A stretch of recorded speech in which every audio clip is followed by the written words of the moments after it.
On today's episode of the Football Fellowship podcast, it's an FA Cup special this week. We have picked out the 5 feature fixtures from the 4th round to discuss and try to break down. Expect some big victories, some narrow victories, and of course that huge upset from non-league Maidstone against Ipswich. And as always, make sure you stick around towards the end of the episode. Some more rounds of the quiz, some more rounds of Guess the Player for you to watch us try and to play along yourselves at home. Welcome back to the Football Fellowship podcast. That was Toby the intro, and my name is Mevin. And as he said, yes, it is very nice to have the FA Cup back. Nice to take a break from league action, which is normally quite competitive, and have a bit more fun. But most importantly, some magic as we start off with Ipswich Town 1, Maidstone United 2. Yes, 6th tier Maidstone United causing an upset as they have done so far this competition, just getting to this stage. But can they go one step further? We'll have to find out. However, this game against Ipswich, it was all Ipswich Town. They were completely in control of the game, completely all over Maidstone United. But at the end of the day, it's a little bit of magic and clinical finishing gave Maidstone United the win. And this is why we're all football fans, isn't it, Toby? It's to see games like this, occasions like this, and in which case, regardless of what tier and how big a club you are, how good a football you are, on the day, anybody can win. Yeah, when you get an upset in the league, it's never normally that much of an upset. Obviously, it's 20 to 25 teams in all the English leagues, and the difference between the two teams can't be too much. But that's why the FA Cup is so good. You get teams matched up that are complete worlds apart in some cases, and 5 league difference between the two teams, almost 100 places, I imagine. And for them to be able to do it is fantastic. And into the 5th round now, into the last 16. Not the most exciting draw for them next with Coventry or Sheffield Wednesday. But again, if they can beat Ipswich, they can certainly give the other two teams a good game as well. And as you said, to be able to come away with a win in terms of the game, Ipswich completely dominated. 38 shots Ipswich had to Maidstone's 2. They scored with both of their only shots in the game. 78% possession for Ipswich, and 13 of their 38 shots were on target as well. So yeah, an absolutely crazy game, but a huge victory for Maidstone that they were able to take advantage of those very few chances that they did have. Yeah, absolutely. And I think it was quite funny, actually, because after the game, the Maidstone United manager got interviewed, and of course he should, because he's very proud of his team, very happy to be this far in the competition. But he was actually saying he was quite upset because of the fact that they hadn't had that big Premier League tie. And I thought to myself, well, I can understand that. You know, of course, as a fan, if you get to the last 16 from a team who are in the 6th tier, you want to get that big team in the big competition, get that big money revenue as well. However, I do think to myself, they probably just get absolutely battered and ruin the whole magic and the feeling around the place. So I think actually it's quite good that the fact that they've been drawn to either Coventry or I can't remember the other team, but the fact that they've got a championship opponent next, I think it's a good thing for them and the progression further on in the competition. So while I can understand it, I'm sure that they've got another great chance of causing another upset and then maybe getting that tie.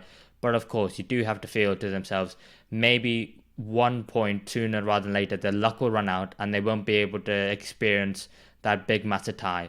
But I think the way they played against Ipswich Town, it was the perfect game plan in terms of they let Ipswich Town have the ball, they let them soak up the pressure, and it really needed a massive defensive resolute performance. And I think their goalkeeper on the day, what's his name? Lucas Kovalan. I thought he was fantastic, made 12 saves in the game, 9 of which were inside the box. And I think up front, having Reynolds, who's only 28, and I'll be incredibly surprised if he's not playing in the Football League next season based on his performances in the FA Cup so far. I think together, the defence and the attack, when needed most, they've truly delivered. And I think for Ipswich Town, I think a bad day to remember and one to easily forget, I think. Yeah, they just couldn't put the ball in the net, really. They had big chances. They had 6. They hit the crossbar or post 3 times. And as you've said, that man between the sticks, Lucas Kovalan, I was looking at his career path after the game, out of interest. He started in the Brazilian leagues. He is Brazilian. And then he's played for sort of small teams like Lewis, Worthing, Whitehawk, I think he was at. Now, obviously, at Maidstone, and just put on the performance of an absolute lifetime. I don't think anyone could be asking any more from him, the way that he played. just so good. Yeah, as you've said, not too much to cheer about for Ipswich. I thought Sarmiento had a pretty decent game. He looked like quite a bright spark. I really recognised him when I started watching him play, and then I realised he was on loan from Brighton. So that's obviously another wonder kid for Brighton in their setup. And he played really well. Created a lot of chances, and Ipswich did have a lot of chances. They just couldn't put them in the net. But when Maidstone had those chances, the complete opposite. They took them so clinically, especially that first one from Reynolds. That little dink over the keeper was so cold. I can't believe in a game of that calibre for Maidstone, away at Ipswich, through on goal, just dinks it like he's just in training. It was so cold. Such a nice finish. And it was the same for Cornford, the second goal as well. Really nice finish at the near post. Very composed. And the way that Ipswich were pushing, that was going to be Maidstone's tactic, as you said. Sit back, absorb the pressure, and try and get in that space behind. That's where they're going to get their chances. That's where they got their chances. And that's where they took their chances as well and won that game. Yeah, and if you're an Ipswich Town fan, you must be absolutely devastated because you're probably cheering massively when you get drawn against Maidstone because no one thinks that they're going to be the team who get knocked out to the minnows. But then when you are, that is the worst feeling whatsoever. I've had it a couple of times early on in my life supporting Liverpool where you get drawn against a team and you're playing away potentially, and then you think to yourself, okay, we should absolutely batter these. There's no way in hell we should lose this game. And then you do. And I think it's one where you just kind of got to, take a deep breath and just let it go. It has, I know that's incredibly hard to do for Ipswich Town fans who will probably just be like, I don't know how on earth we've lost that game of football. And neither will Kieran McKenna or the players who are on that pitch. They must be like scratching their heads. But on the day, they just didn't take their chances. Like you said, Toby, 6 big chances, 6 missed. And I don't think you can be doing that against any opposition, let alone a side who are, on the high of being this far in the competition where they didn't expect to be. But you do think to yourself that, Ipswich Town fighting for promotion, they've got more games to be playing for the remainder of the season. So their season isn't necessarily over. But Maidstone United, I think that's where the story is. That's where the magic of the FA Cup is. And I think they're just a great endorsement of what a great sport that football can be. Yeah, like you've said with Ipswich, I think the game was such a big deal is because Ipswich have been playing really well all season. They are going to be 100% one of the favourites to get promoted, whether they do finish in the playoffs or if they can secure that second place and get automatic promotion, which they were pretty far ahead at the start of the season. The gap has closed a little bit between second and the playoffs now, so it's not guaranteed, but a lot more games to come. I don't think it's anything for Ipswich to worry about. These freak games happen in the cup competitions in England. That's why they're so good. That's why the FA Cup is so good, because you can't predict them a lot of the time. And hopefully the Ipswich Town sort of players, fans and the club can just think, it was just a one-off FA Cup. They would have liked to go through, but there could have equally been a chance as them drawing Maidstone as they draw Man City and they lose that game and then they carry on. They've just got to do the same, keep up their good play, and hopefully they can get promotion as well. And Maidstone just got to keep going, keep living the hype and try and get as far as they can in the FA Cup. Who knows? Yeah, I'm sure if they got drew to Manchester City away, I'm sure they might have not been as happy as they were probably now with the draw. But let's move on from one championship side in Ipswich to another in Norwich City, who also lost as they went away to Liverpool to face Liverpool with the new announcement of Jurgen Klopp deciding that he's going to leave at the end of the season. As a rival fan, Toby, what are your thoughts on Jurgen Klopp leaving Liverpool at the end of the season? And on a footballing term, are you happy that he's leaving? I was quite surprised to see it sort of come out so suddenly. It was strange that there wasn't really many rumours of him leaving. I think it was probably expected that he would carry on for at least another year or two. It seemed very sudden, so I don't know if there's any sort of things behind the scenes, but from what the announcement was and his message was that he just wants a break, and I think that's completely fair enough. Managers playing in any club across the world, really, a high-level club, let alone one of the best clubs in the world, I can imagine is extremely stressful. So I do not blame him for wanting a break, spend some time with his family and just step back for a bit. In terms of football, I definitely, even as a rival fan, I definitely don't think it made me happy seeing that announcement. I think it was obviously a very sad piece of news for Liverpool fans and Liverpool Football Club. He is an exceptional manager. He is one of the best managers in the world and one of the best managers for the last 10, 15 years, 100%. Very, very innovative, very, very successful, and seems like a really decent bloke as well, and has done a lot, not just for Liverpool Football Club, but a lot for the city of Liverpool as well, I think would be fair to say. So for me, it wasn't a case of, oh, Jurgen Klopp's leaving, Liverpool are going to be rubbish now next season. It was more a time of reflection and looking back at what he's achieved in English football, which I think is a lot more important than sort of rivalries between big clubs.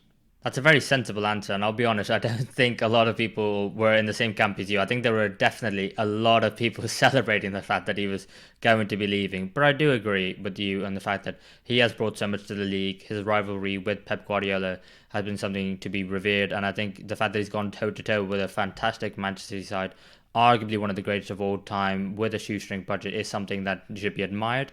And as for me, as a Liverpool fan, I was devastated when the news came out on Friday.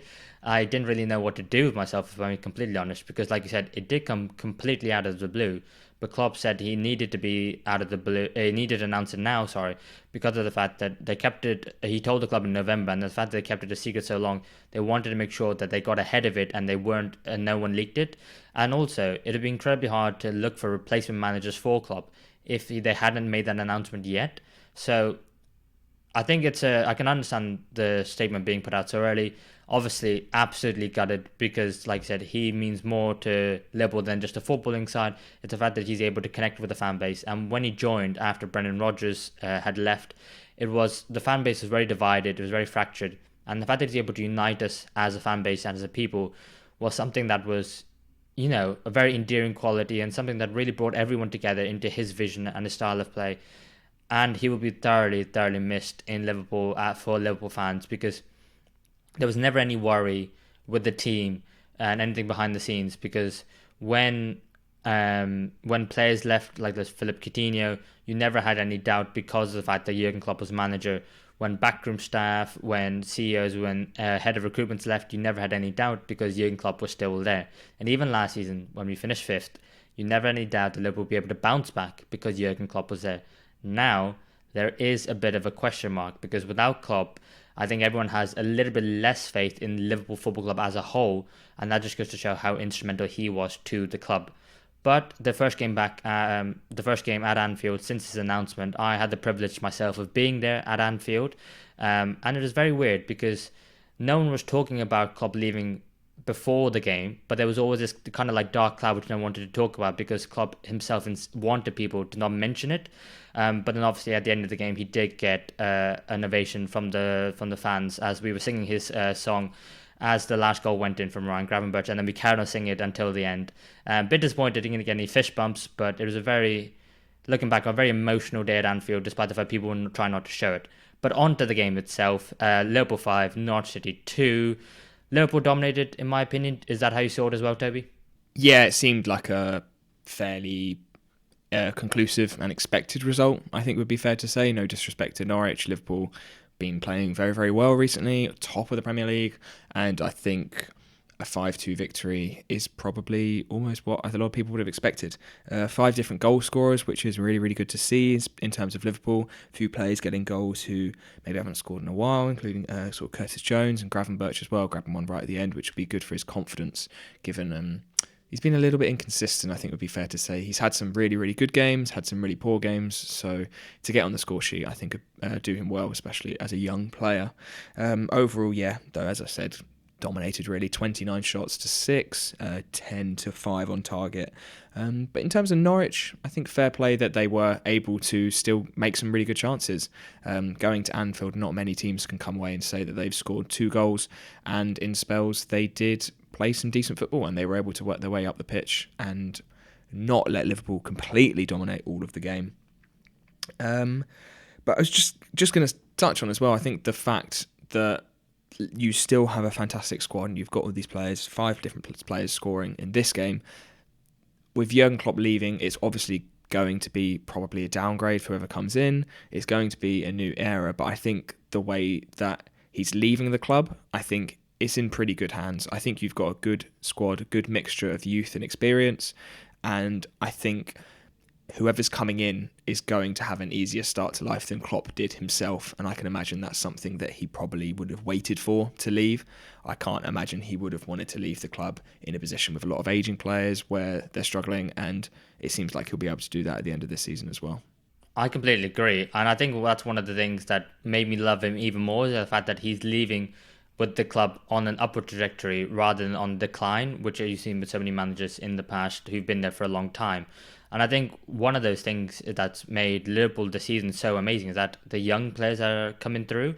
I think the likes of Conor Bradley, Gerald Kwanzaa, you even had McConnell playing defensive midfielder in this game. And I think that those youth players have really come up and shone at Liverpool under Jurgen Klopp, and it's really allowed Liverpool to not have to spend as much money, because you've got these talents who are, some of them have become world class in Curtis Jones and Trent Alexander-Arnold, but others who are coming through the academy are showing world class potential, which is really encouraging to see, and one of the reasons why Liverpool have been so successful. And it was actually Conor Bradley who I did want to highlight in this game, particularly for Liverpool, because in this game, obviously he played the whole 90 minutes. He ended up getting 2 assists, the first one for Darwin Núñez and the second one for Ryan Gravenberch right at the end. But it's one where he's kind of come out of nowhere, had some injury issues at the beginning of the season, and now people are saying, really weirdly, that he shouldn't be dropped against Chelsea coming up, even though Trent Alexander-Arnold is fit, which you can understand considering he's played remarkably well, but he is just a youngster. He's just 19 years old. But I think he should take the compliment, because for people to say, like, oh, Trent Alexander-Arnold shouldn't be playing if he's not 100% fit, is something that is of the highest compliment, because before Bradley came into the side, I think you definitely said, right, Trent missing is a huge blow. Hopefully Bradley can step up. But now to say Trent don't have to rush back with Chelsea and then Arsenal to come up in consecutive games, I think that's a huge compliment to himself and the Liverpool coaching staff and the youth system as a whole. I think that definitely has a valid point in terms of if Trent isn't 100% fit. I think to risk playing him could be a bit of a gamble. He did get some minutes in this game, which was good to see. But I understand it from the point of view of maybe if Trent's not 100% fit, Bradley is still playing very, very well. And it's a shame in some sense that it's not a position where maybe whoever was there before Bradley wasn't playing particularly well. If Trent was having a really poor start to the season, then got injured and Bradley came in, he could definitely keep his place in that team and carry on, and he could probably be starting for the next 4 or 5 games if Trent was on a poor run of form. But you've got to look at how Trent was playing before that injury. He was phenomenal. He was having, that period was absolutely fantastic. He seemed like he was back to his best in terms of his creative output. There were no sort of glaring defensive incapabilities in any of his performances. I think he's been really, really solid as well. So he's got both ends.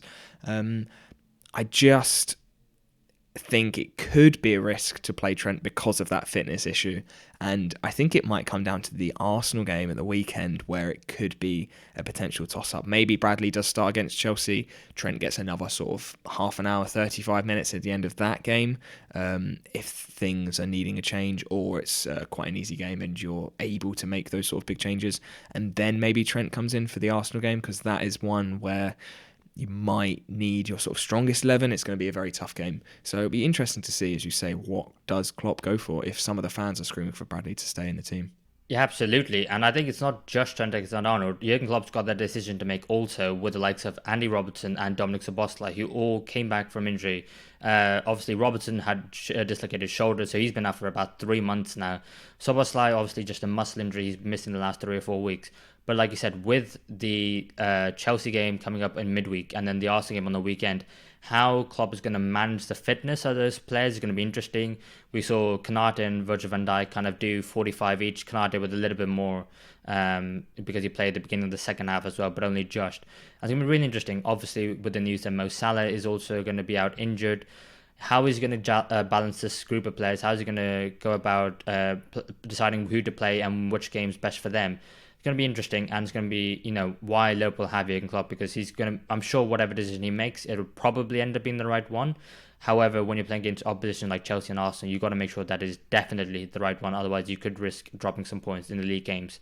But in terms of this game for Norwich City, I think they obviously, like you said, they tried their best. Ultimately, they really just weren't good enough on the day. But at least they had a couple of goals to still give them, try and find something to cheer about. Yeah, they're having an okay season so far.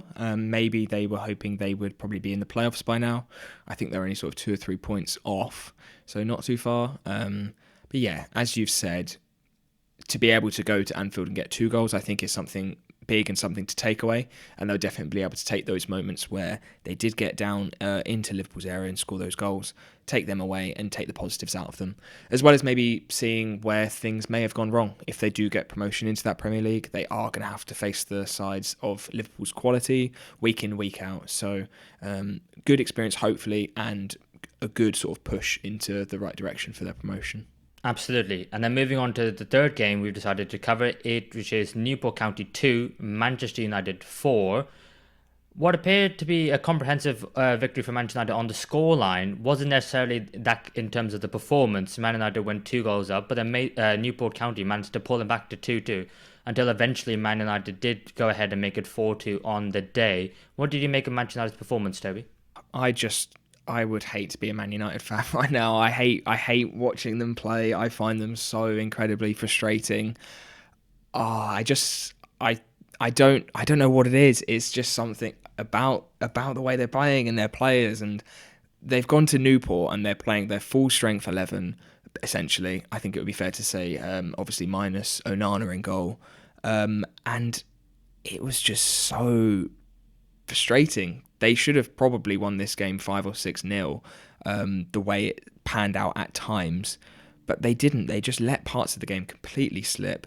Their midfield was overrun at times by Newport. I think even Casemiro being back in there did not add any sort of damage control. And the way they attack, I just find so incredibly frustrating. They have got the worst shot conversion in the Premier League, and I think it shows. They have very, very limited link up in their attacking unit, and I think that's something that has been lacking all season long. There seems to be no cohesion between their wingers, their midfielders, and their striker, and I feel not only incredibly bad for Højlund in the way that the service is delivered to him. He's just picking up rebounds, I think, most of the time. With their wingers and Bruno Fernandes are just taking shots when there's much easier passes on. Their fullbacks, even when they're coming up, they're just unable to link up with the forwards as well. And even though they were able to score 4 goals in this game, the way they had to sometimes drag through and get those goals was just really sluggish. And it's so frustrating to watch because all of the players in that team, I think if they can get it right, they have a lot of talent. And I think when you see them in moments in the game, you think, why are you not doing this here? Why are you not doing that there? It's really, really strange, and it's really muddled. And I think this game kind of summed it up a little bit for me. It is. I do want to say to Man United fans who are watching that yes, it might sound like as a Liverpool and Arsenal fan we're criticising your team, but I think even you will accept that the fact that Man United have just been terrible at times this season. And I think it's really weird in which, like you said, Toby, they're playing their strongest, well, arguably one of the strongest teams they could play. And they're only just getting past Newport County. And I think I do agree, it is the style of play. Because here's a fun fact for you. Højlund, so far this season, of all the goals he scored, he hasn't been assisted for a single one of them. He's had to make all of the goals himself so far this season. So he's not had a single assist to any of the goals he scored. And I think this has been going on for years now. I mean, the fact that there's a term called the graveyard shift, which has been coined for strikers who play for Man United, and not just Højlund. You think back to Martial, Ibrahimovic, Ronaldo. They all had to really create the chances themselves. And I think I completely agree on what you said about the wide players as well, because to see, I think it was Garnacho and Anthony very close to each other, about 5 minutes apart in that first half when Man United went 2-0 up, to take shots on when they've got teammates in better positions than themselves, and in which you think to yourself, just pass it, and then it's a goal, guaranteed goal, and it is incredibly frustrating to watch. And I do agree, I don't enjoy watching Man United play football. I think it is boring at times. I think it is,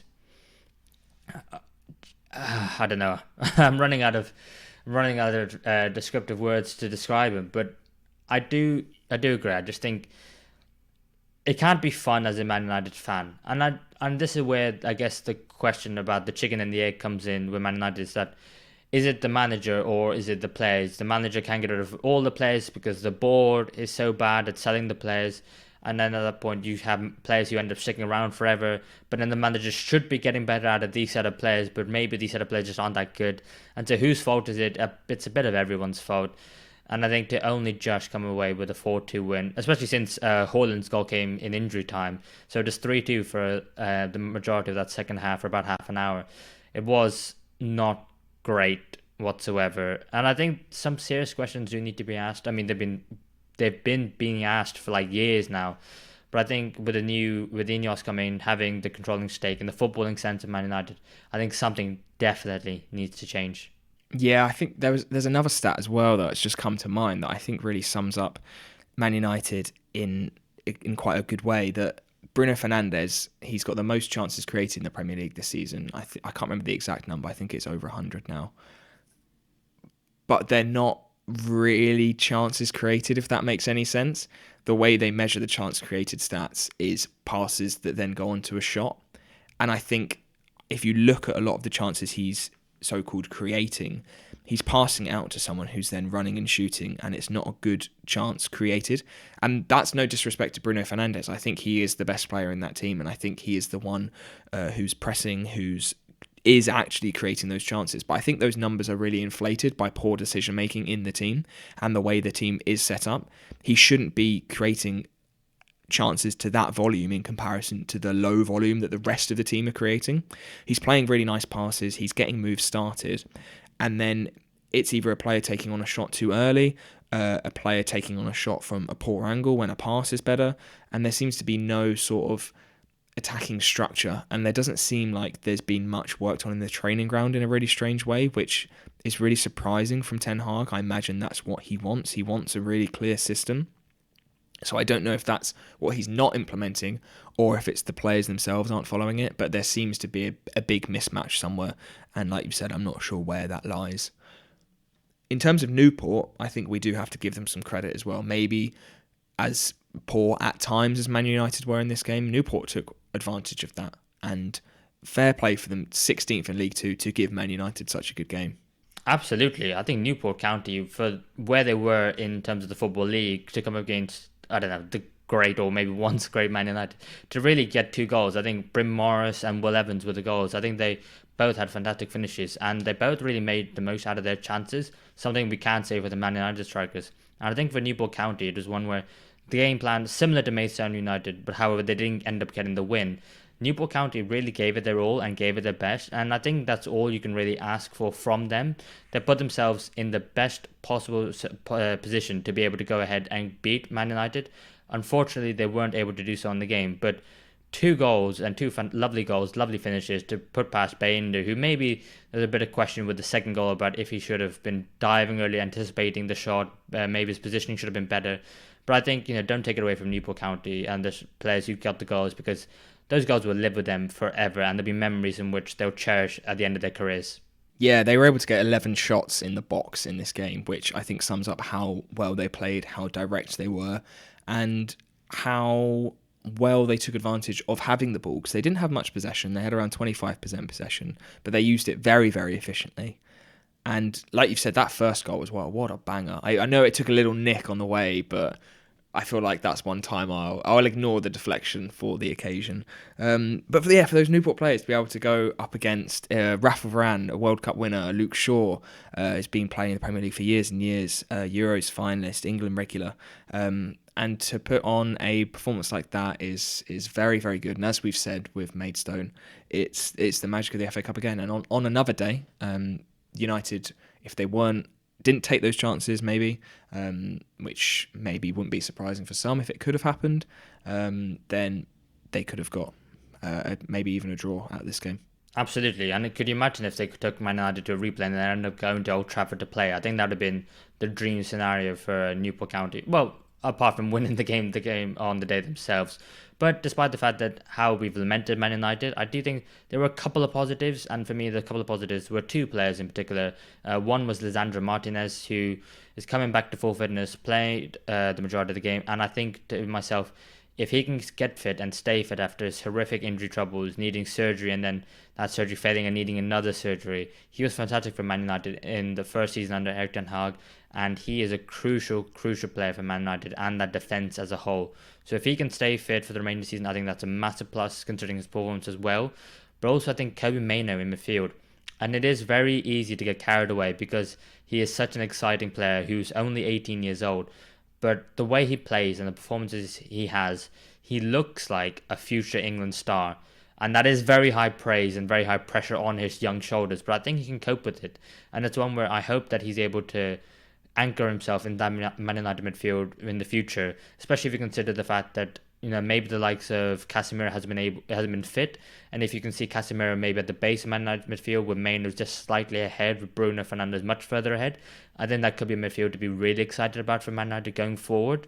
And I think for him on a personal level to get his first career goal, yes against Newport County, but to get it all the way, it would be another memory which would live with him forever. And again, the magic of the FA Cup strikes again.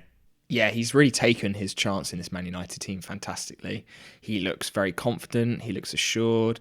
He looks like the sort of player Man United have needed in that midfield at the start of the season. And he's really stepped up. And I think he's been sort of that position that we were expecting Mason Mount to play, sort of just ahead of Casemiro, able to press, able to turn on the ball, and then bring it forward into the attacking unit.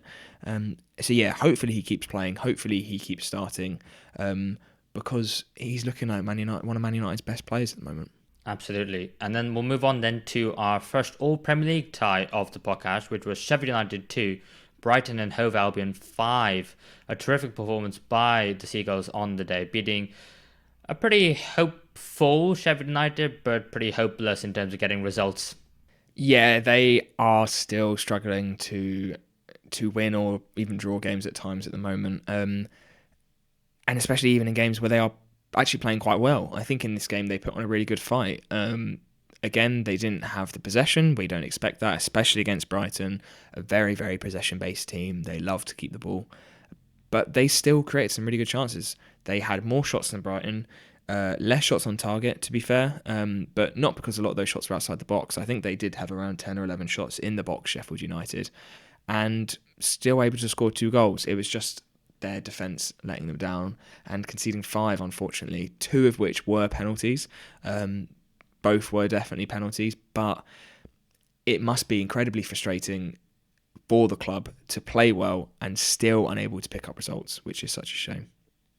It's one of those things where when your league performances aren't going well, like they haven't been for Sheffield United, to have a cup competition is something, something a bit different, and you can maybe hang your hopes onto it as a fan and maybe go, okay, this is completely different. It's a one-off game.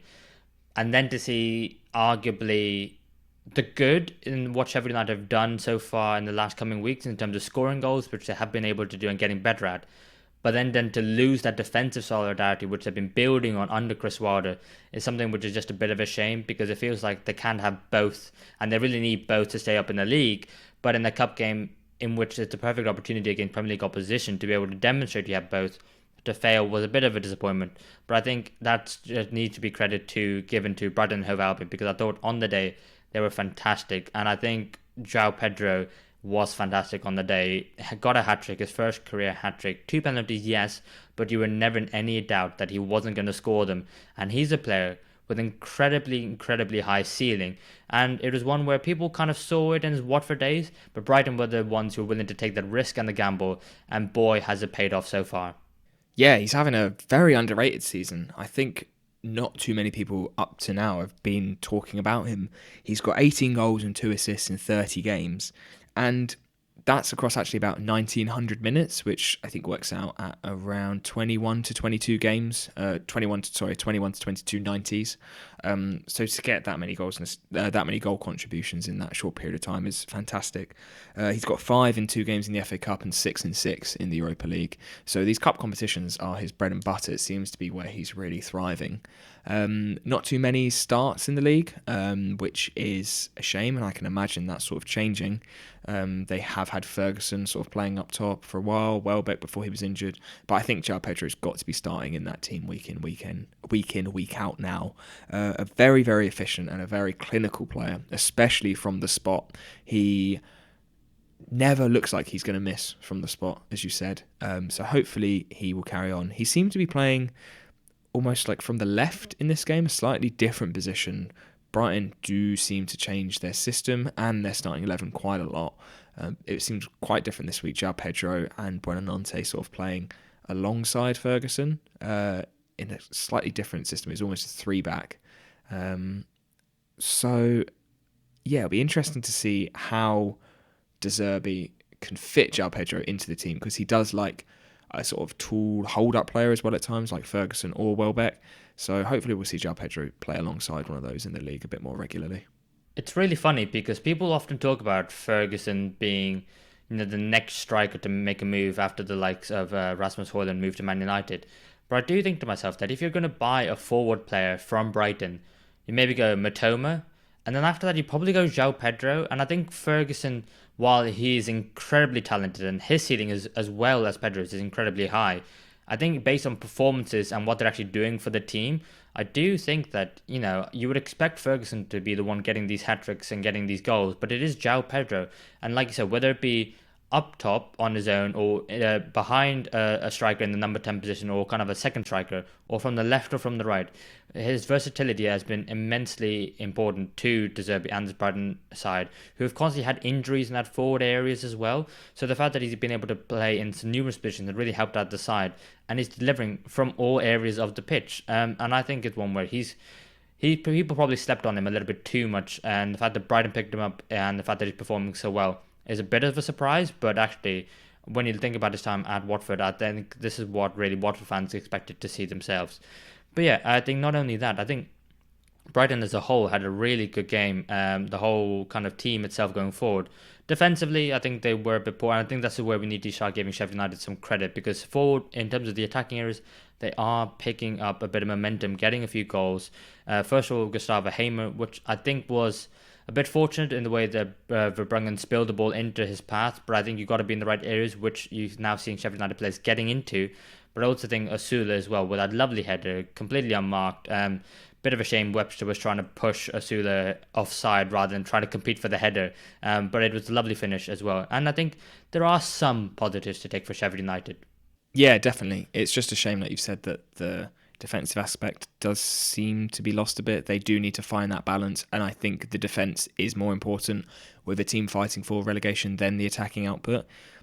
I think normally when we see teams down there, if you're scoring a goal a game but you don't have that defence, it's not going to be enough. They need to find a way to sort of be winning games 1-0, 2-1. They need to try and keep the goals going in down. But for Brighton, they just took their chances really, really well. Sheffield United didn't give them too many chances, but Brighton were surprisingly efficient. They have struggled in recent seasons in terms of converting the possession and the chances that they do have into goals. They're normally finishing top 5 for those XG leagues that we see at the end of every season, but they just haven't been converting those goals.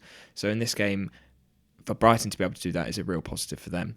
And it looks bad defensively for Sheffield United to concede 5, but I think it could have been worse in terms of how much they gave Brighton. I think Brighton just did take those chances very, very well in a way.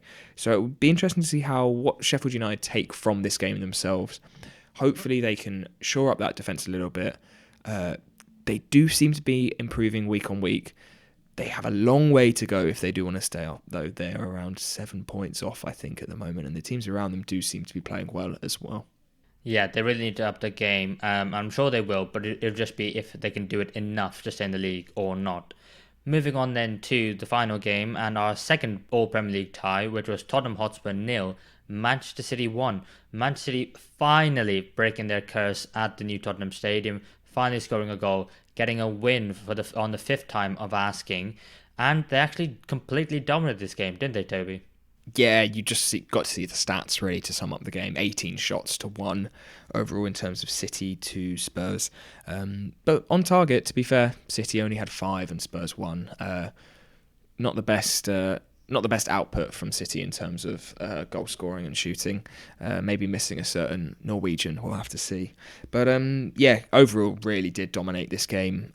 Spurs did have some good spells in the middle third on the ball, some good spells in possession at times, but they really did struggle to sort of push that ball and transition into any sort of threat, really. They did miss someone in midfield, I think, to be able to do that. Obviously, that man he did come on was James Maddison. I think this game showed where they did miss him. I think they need to try and get him back in the team as soon as possible and get that ball up to him as soon as possible. Missing Maddison and Son is huge, and I think the players who have filled in those positions are very, very different. Looking at Richarlison, Kulusevski and Werner, I think they are players that you would probably more likely see on the end of those creative outputs. Kulusevski may be the most creative out of those, but still someone who you could expect to be sort of played in behind and then have a cutback, as opposed to really moving that ball from the mid-third into the attacking third is something where they did really struggle in this game. Yeah, I completely agree. Not only just Son. I mean, you got to think about they're also missing Basuma and Sarr, who had the African Cup of Nations. But they do have players of the qualities of Højbjerg, who I know isn't necessarily favoured.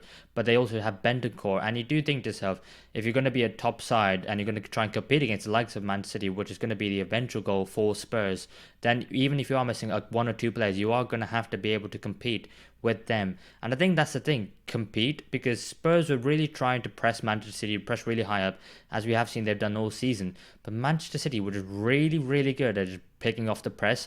And actually, it was one where they looked completely up for it. They looked like they wanted to go to Spurs and make a point. You know, we have got a terrible record against Youth. We've got a terrible record at the stadium, but we're not going to let that phase us, and we're going to go out there. And they absolutely dominated. I think the Spurs couldn't get anywhere near them, and I thought City played really well in terms of passing out from the back, despite the fact that you think they don't even have Edison in goal in that game, and the fact, like you said, they're missing Højlund, and I think that also Kevin De Bruyne was on the bench, but it just goes to show how good this Manchester City side are.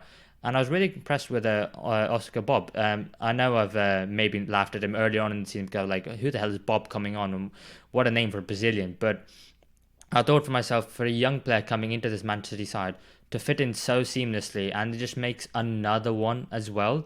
And I just thought to myself that this Manchester City side are really getting themselves on a roll. And the fact that they've got a favourable draw in the next round of the FA Cup as well. And that could be one where, you know, they could potentially get another treble, could they? I mean, it's still on the cards, so why not? I mean, they've got Luton in the next round of the Cup. They've got Copenhagen in the Champions League, and they are only 2 points off if they win their game in hand in the Premier League. So it's on the cards. We can't rule it out, and we can't really rule anything out with Man City ever. With Kevin De Bruyne coming on, he had a really good little cameo again. He had a key pass, 2 out of 2 long balls, 1 out of 1 dribbles, and 2 out of 4 ground duels. A really good impact when he came on, and I think we'll start to maybe see him start, maybe not midweek, but maybe at the weekend. I think could be his first start for Man City. And the fact that they didn't miss him a lot in this game, they never feel like they need those players, De Bruyne and Haaland, but they just get better when they're there, which I think says how much quality they have in the rest of the team as well. Oh, absolutely, yeah. The side is absolutely stacked.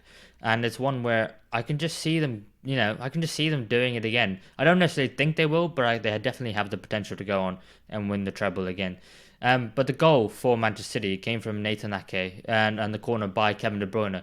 That's actually really interesting because they kept on putting the ball into that same area, again and again and again, whether it's Kevin De Bruyne, whether it's Foden, whether it was Silva, they kept Alvarez, the ball kept on going towards a near post area, and they kept on trying to block off Vicario. And that's one where we see so much information and emphasis put on the corners and set pieces taken nowadays. I think most notably we've noticed it with Aston Villa and some of the set pieces that they've taken, that it's such a crucial area and a must-have for teams to be able to find a way to score goals from set pieces, because no matter what happens, either you're playing well or you're not, a set piece can change the entire game, and it's something so simple. And I think it's one where Vicario should arguably do better in than pushing the Manchester City player off him. But I also think the fact that the Spurs defenders in that situation, they didn't really pick up the run as one, and then two, to let Ake get the ball, and it wasn't even a clean header as we saw. It was kind of It was kind of a 50-50. The ball kind of dropped and ended up in the air, and Nathan Ake was one to get there first. And I think it was incredibly sloppy from Spurs to score in that, to let City score in that way, and actually so late on in the game. Especially when at that time it looked like, okay, it's not going to be Spurs today. You take the draw, you go the replay, and then you go to Manchester City in actually weirdly a stadium which you have a pretty good record at. But it was one where Man City won the game at the end of the day. And going forward, I do think that they're going to be on a bit of a roll. Like we said, Kevin De Bruyne coming back, Haaland coming back. And I think one for Spurs in which they can be quite disappointed that another season they're probably going to go trophyless. Yeah, it does look like that, unfortunately. Unless they're still in that title race. You never know. You never know. Hopefully not as an Arsenal fan, but they're still in contention and they're still a very good side. I think they'll be happy with top 4 this season. I think that's a realistic goal for them. I don't think many fans are expecting them to have gone and won a trophy this season. I think they just need to be seeing improvement season on season, and I think we have already seen that in leaps and bounds under Postecoglou. Yes, and hopefully, like Spurs, I can make improvements season game by game, as it is now time for the quiz. And of course, I am badly struggling. As Toby, you are absolutely destroying me. What are the scores on the board? The scores are 16-4 after 2 episodes somehow. I don't know how I've put out the jammiest 16 points across 2 episodes. Very, very lucky in terms of my guessing. And yourself just unlucky in not... Those blades just not clicking. That's what you need sometimes, is just that one little memory to come from somewhere to get it, and it just unfortunately hasn't gone your way so far on 4 points. So I've got a bit of a lead, nice and early lead, but we know I could bottle it. It's definitely on the cards. You could bottle it, but I think the fans are turning against me. As we had a comment on the last video saying, "Can't believe Mev's terrible performance, Mev out," and I was just like, "You can't kick me out of my own podcast." But yeah, this is your last warning, mate. This is your last chance. Yeah, I don't know at what point does the gap get too big? They end up thinking about sacking the host of the podcast. It's gonna be banners, mate. Mev out. God. Yeah, no, thanks for the memories. It's time to go after not even one whole season of the podcast. It's time to go. Oh, God. Yeah, I desperately need to make an improvement, but let's see if I can or not. Because, of course, we're doing Guess a Player. First, we're going to do it based on Guess a Player based on the former clubs they played for, and then we're going to do Guess a Player based on the teammates that they played with. Toby, would you like to go first or second? I think you should get champion's advantage considering it's such a considerable lead. I'm going to give you your player first. Okay, that's fine. I'm happy with that. I'll go first. Yep, so 5 clubs from least obvious to most obvious, not necessarily in career path order. Earlier you get it, more points you get. So your first player, Mevin, for 5 points. Yes. Oh, not your first player, sorry. Your first club for 5 points. My first club, yeah. Is Juventus. Okay, there've been plenty of players who played for Juventus. Someone who's played for at least 5 different clubs. Let's go for Cristiano Ronaldo. It is not CR7, unfortunately. No, didn't think so. Your second club for 4 points is Benfica. Oh, Benfica. There's a few here. But where my head immediately goes to, and the player that I'm going to have to go for, is Angel Di Maria. He's got it for 4 points. Well done, mate. That's huge. Yes, I needed that, to be fair. Angel Di Maria. You needed that and you got it. Yeah, so it was Juve. He was obviously at last season, I think. Now back at Benfica after where he not started his career, but where he sort of blew up. Man United would have been next, followed by Real Madrid and PSG. Yeah. So some big teams there, a big player and a big shout from yourself. 4 points. That's huge. Thank you very much. Yes, I desperately needed that. I'm really glad because that was my natural instinct. And I'm glad I didn't talk or think myself out of it and just went for it. You've done your revision. Yes, basically what I'm trying to say. Yeah, I'm not cheating. Just done my revision. Right, it's your turn next. And are you ready for your guess the player based on the former clubs? I certainly am. Right. Well, your first club for 5 points is Fenerbahce. Fenerbahce again. We had this in the first episode. Are you wearing a Fenerbahce top? I'm not. No, unfortunately, No. that would have been magical. Yeah. Fenerbahce. Some players that come to mind first were Özil and Dzeko. They were the ones that came straight to my head. Trying to think if there's any more I can think of. No, so let's go for Edin Dzeko. That is not the answer. Not the player that I'm looking for. But it's probably a good thing you said Dzeko, because the next club is Inter Milan. Oh, I definitely would have gone for that then. Inter Milan and Fenerbahce. Interesting. Ooh. Oh, no, I was going to say Çalhanoğlu then, but I don't think he's ever actually played in the Turkish league. Not that I can think of, anyway. I'll keep him in mind, but I'm not going to say him. Let's go Fenerbahce and Inter Milan. Ooh, I'm struggling here. Who shall we go for? Did Podolski ever play for Inter Milan? I don't know if he played for Fenerbahce. Let's just go Lucas Podolski. No, that is not correct. Right, your third club is Juventus. Juventus. How old do you know your Serie A? Not very well. There's not many players coming to mind. Inter Milan, Juventus, and Fenerbahce. Who could this be? I'm thinking it must be. Normally, players do tend to go to Turkey when they're a little bit older, so maybe this was the end of their career. Fenerbahce, Inter Milan, and Juventus. Struggling here. Struggling. What shall we go for? Hernanes. He's been around Syria for a while. Is that your guess? It is. That is incorrect. No, I didn't think so. So you should get this on this club now, I think, anyway. And that is Union Berlin. Union Berlin. Oh, I know who it is. I was actually thinking of him for Juventus, but I don't think I said it. Is it Robin Gosens? No. It's not. No, that's shocking. No. Oh, I thought for sure you would have got this. Because I thought the last one was going to be Atalanta. No, the last one is actually AC Milan. Union Berlin. Oh, I know who it is now then. Oh, I rushed to that.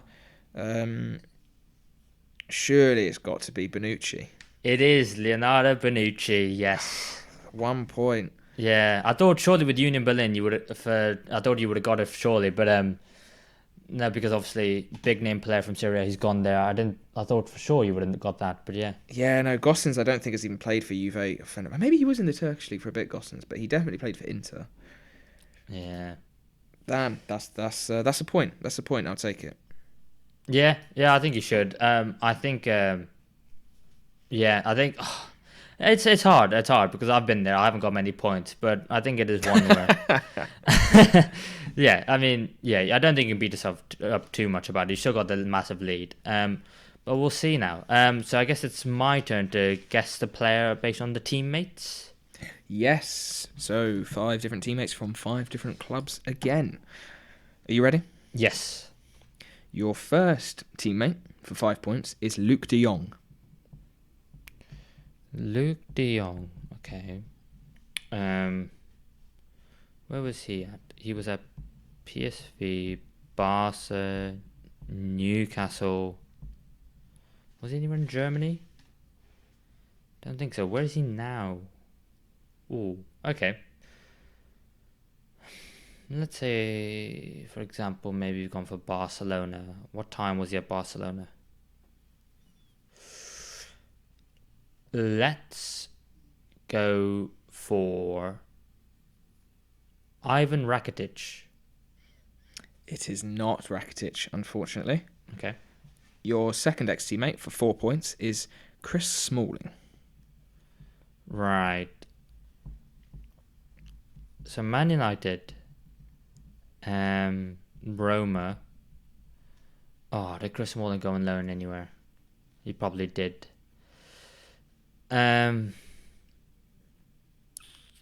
See, if Luke de Jong is Newcastle, then it could be English.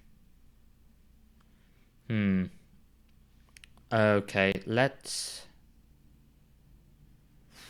Oh God, no. This is tough. I hate based on the former teammates. It's so much harder. Yeah, it is tough, isn't it? Yeah, let's. Oh God. So maybe Barcelona and Roma, and that who could that be? I can't even think of a player. God. I'm gonna have to push you for an answer, Mev, unfortunately. Yeah. No, I can't even think of a player. Sorry. Pass. Yeah, pass. Okay. Your third player for 3 points is Jamal Lascelles.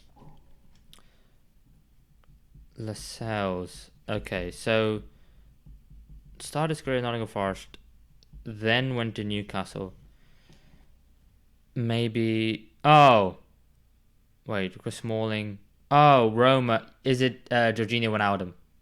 It is. Great answer, mate. 3 points. Very, very nicely done. Oh, thank you. Yeah, I was thinking Barca Roma, and nothing came to mind. But I was thinking the Newcastle and then PSV, and then and I was completely forgot he went to Roma. But then yes, that reminded me. So yeah, I would take that. Yeah, PSV back in 2014, Roma in 22 on loan from PSG, which would have been your next player would have been Mbappe. Jamal Lascelles, obviously from Newcastle, spent a season there, and the last player would have been Joe Gomez for his time at Liverpool. Lovely stuff. I will absolutely take that. 7 points, mate. That's put you up to 11 overall. 7-point episode. 11 very, versus nice. 17. So far, yeah. Oh, we'll see what happens here. You ready for yours? I am. I'm ready. I'm pumped. So, your first former teammate is Ivan Perisic. Oh God, this is bloody endless teams. It's Dortmund, Wolfsburg, Bayern, Spurs, obviously. I think he started at Split in Croatia because they're trying to get him back at the moment. There was another team I'm missing in the Bundesliga. Oh, Inter Milan. I think that's probably a decent amount. You know what? Let's go for him again because I love to say him. I'm going to go for Dzeko and hope that they played at Wolfsburg together. It is not Edin Dzeko. I'm not even sure if they did play Wolfsburg, to be fair. No, I think Dzeko was there before him. Yeah. Your second former teammate, the return of the iconic Javier Zanetti. Zanetti. This is going to be a troll and it's not going to be Inter Milan. It's going to be some... If he even ever played for another team. So Inter Milan, that would be... That's like early 2000s really, isn't it? Although he was there up until probably, 2012-ish maybe. Inter Milan side. Let's try and think of the team that won the Champions League. Who else was in that team that I'm going to know? Not anyone that I don't think I'm really going to know.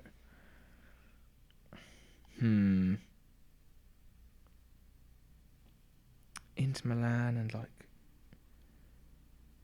Wolfsburg. Oh no, Dortmund. He was there for a while. I'm struggling with this one. Let's go. Is there any Germans in the Inter Milan team? Can I have to push you? Yeah, I'm going to have to go for Maicon. No, it is not Maicon. I'm not even sure he would have worked for Ivan Perisic, but yeah. No idea. No. Your third player, then, for 3 points, is Ashley Young. Ashley Young. Oh, this could be another number of teams, couldn't it? He also played for Inter Milan, but it can't be them. So Villa, Man U. It's obviously at Everton now. I'm thinking Man United. I'm thinking Man United, and they would have got someone from Inter Milan around that time. But who would that be? Ooh. No, I don't think he was there. Or was he? Maybe he was. Is it Vidic? It is not Nemanja Vidic. This should give you a bit of a clue based on timelines. Your fourth player for 2 points is Nathaniel Klein. Klein, blimey, who is this going to be? So obviously it could be Liverpool, it could be Palace at the moment. It's not going to be Palace at the moment. I'm thinking it's going to be Liverpool in sort of 2014.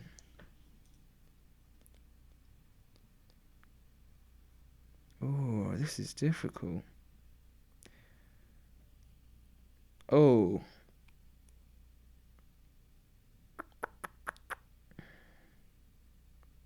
No, it can't. Oh, it could be. Is it Coutinho? Yes, he's got it. Yes, nice. Yeah. It was Philip Coutinho. Obviously, Ivan Perisic at Bayern Munich when he was on loan from Barcelona. Wow, that really threw me off. I didn't realise Perisic was at Bayern that late. Yes, he was. Yeah. That's crazy. I think it was just before he joined Spurs. But yeah, he was in that season where he won the Champions League, obviously. Walter Samuels, like you said, he was there up until like roughly 2012. Coutinho was just breaking into that Inter Milan side. Obviously, Ashley Young at Villa, Nathaniel Klein at Liverpool, and your last one would have been Ousmane Dembele, and you would have got either PSG or Barcelona, but I thought Liverpool, Barcelona, then you would have put it together. Yeah, I would have got it from that. Yeah, with Inter as well. Yeah, I should have picked up. It focused on the Inter. Really was the key one. Yeah, absolutely. Yeah, I'll take 2 points. Yeah, absolutely, and that takes you up to 19. 19 to 11. So that lead has narrowed down. That lead has narrowed down. I think it goes to show that you gave me an easy one and I gave you a bit of a harder one. Yeah, but I think I gave you a slightly easier one. So then, like, I think that's probably about the right level. Is those sorts of ones mixed around in certain episodes? That seemed like a good difficulty. Yeah. I mean, I'll take it as well in terms of difficulty. Meaning I do well. But yeah, got to look forward to that next week's episode, and the comeback is well and truly on. Whoop whoop. Yeah, absolutely. But yeah, that's all we got time for on this week's episode. Very short one because of the FA Cup fixtures. But don't worry, next week it will be the return of the Premier League and the fixtures in that for you to talk about, for me and Toby to talk about. Thank you everyone for watching. If you're watching to us on Spotify, on YouTube, oh god, I'm messing this up, aren't I? Right, let's try again. If you're watching on YouTube, please give us a like and subscribe. It really helps us out. And if you're listening to us on Spotify, then please give us 5 stars and answer the questionnaire. Let us know what you think of the podcast. Thank you everyone for watching, and we'll see you in the next one.